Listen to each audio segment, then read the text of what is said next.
ladies and gentlemen, His Excellency, the Governor of Texas. My friends, I want to thank you for that sincere and heartwarming ovation. No questions, please. Governor, what do you think of the crisis in the Middle East?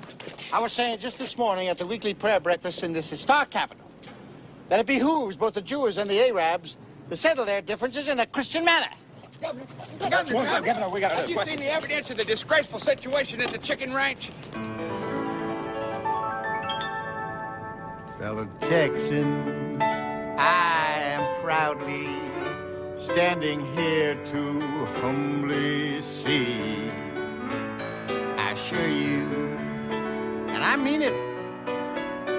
Now who says I don't speak out as plain as day? And fellow Texans, I'm for progress and the flag, long may it fly. I'm a poor boy, come to greatness. So it follows that I cannot tell a lie. What the hell did he say? Same as usual, not a damn thing.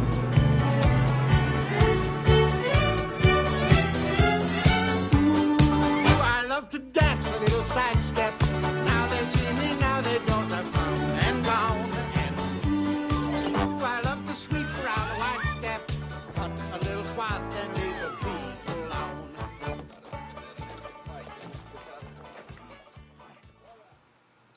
So in this lecture, we're going to be covering the executive branch of Texas government. By the executive branch, we don't just mean the governor himself, but in Texas, what is known as the plural executive, as well as the bureaucracy, or the employees or the federal or the state agencies, that are under the governor's power. All of these would be referred to as the executive. In order to be governor of the state of Texas, you must be 30 years of age, a United States citizen, and a 5-year resident of the state of Texas. The typical governor throughout the history of Texas is usually a white male businessman or attorney. All of our governors have been white. 2 of our governors have been women. The first was Ma Ferguson. She ran on a ticket that essentially was 2 governors for the price of 1. Her husband had previously been governor in Texas, and he stepped down and allowed her to run. But she really ran a lot on her husband's name. The second female governor of Texas would be Governor Ann Richards. Governor Richards served from 1991 to 1995 and was the last Democratic governor that this state has had. The Texas governor is elected to a 4-year term, and there's no limit on the number of terms in which a governor may seek. The formal powers of the Texas governor are to call special sessions of the legislature. These are 30-day sessions of Congress that can only be called at the ability or at the power of the governor. The governor also has the ability to pardon criminals, reprieve sentences, grant clemency. A full pardon relieves a criminal not only of the sentence for the crime that they has committed, but also makes it as if the criminal has never committed that crime.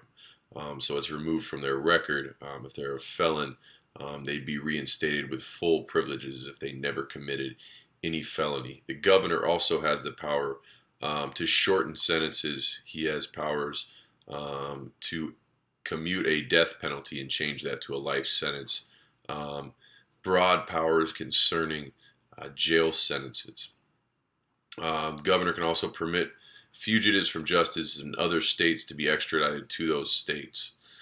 He can appoint state board and commission members. These are 2 agencies, states and commissions. This is with Senate approval. He can veto acts of the legislature, which we'll talk more about later. He gives the State of the State address, which is similar to a State of the Union address. It's one speech to Congress every year and assesses the state of or the condition of Texas. Lastly, the governor can also declare martial law or bring in the military in cases of emergency or the National Guard.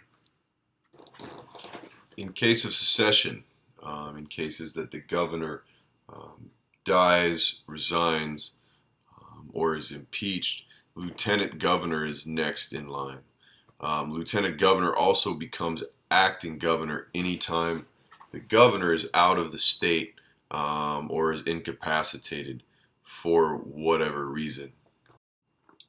In the case of impeachment, the Texas Constitution doesn't bring or lay out specifically the reasons why an executive may be impeached.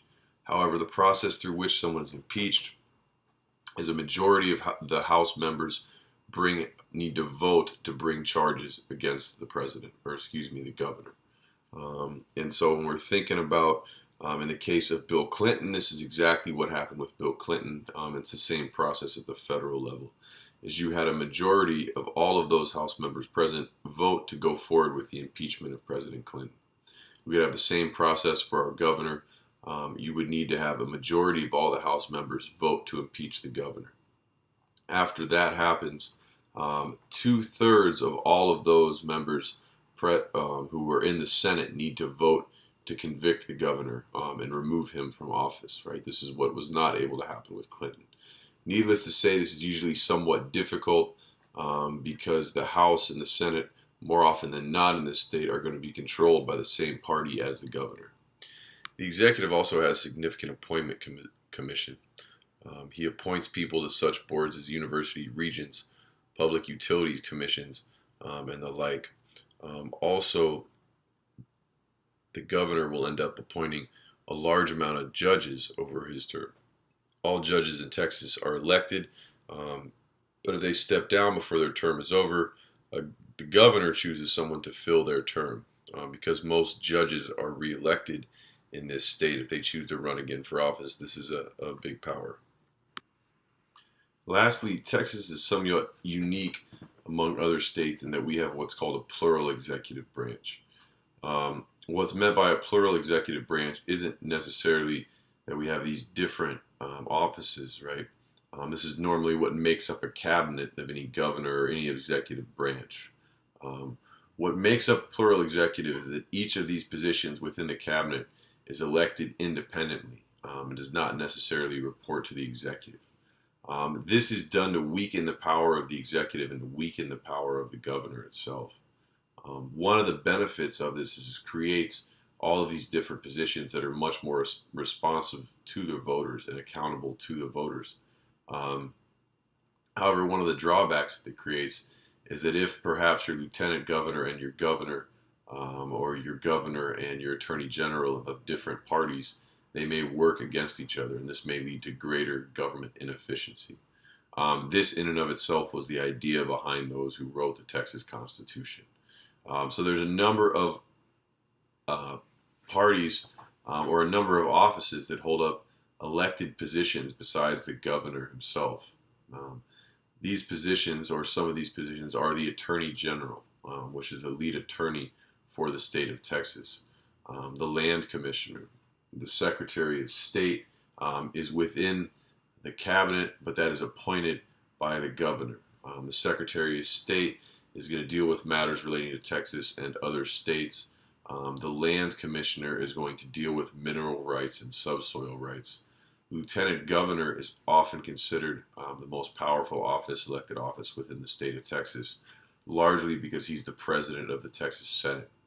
The Comptroller of Public Accounts acts as a treasurer. The Agricultural Commissioner obviously deals with agriculture, and railroads deal with railroads.